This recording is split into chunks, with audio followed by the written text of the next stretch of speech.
তোমরা আমার কাঁকড়ার ভিডিওতে অনেক ভালোবাসা দিয়েছো, আর আমি তোমাদের কমেন্টে বলেছিলাম যে তোমরা নাম মেনশন দেবে, আমি তোমাদের নাম বলবো। তো একটা দিদিভাই আমাকে কমেন্ট করেছে, মোসরজা মনি। দিদিভাইকে অসংখ্য ধন্যবাদ আমাকে কমেন্ট করার জন্য। তো চলো, এখন আমি রান্না করছি কাঁকড়া, ঝাল ঝাল লাল লাল।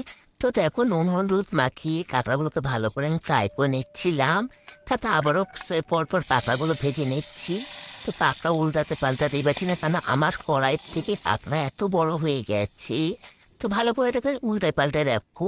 নাড়িয়ে চাড়িয়ে আমার কাঁকড়াগুলো ভাজা হয়ে যাচ্ছে। এবার এটাকে লাল লাল ঝাল ঝাল করে মশলা দেবো।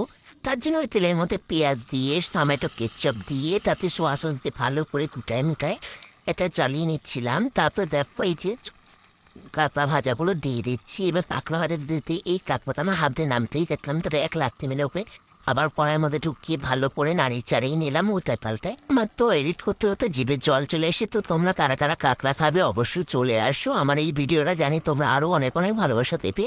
তো আজকের ভিডিও এই পর্যন্ত। আর তোমরা যারা যারা নাম মেনশন করো, আমি কিন্তু তোমাদের প্রত্যেকের নাম কমেন্টে নেবো। তো আজকের ভিডিও পর্যন্ত, বাই, পাশে দেখো, টাটা।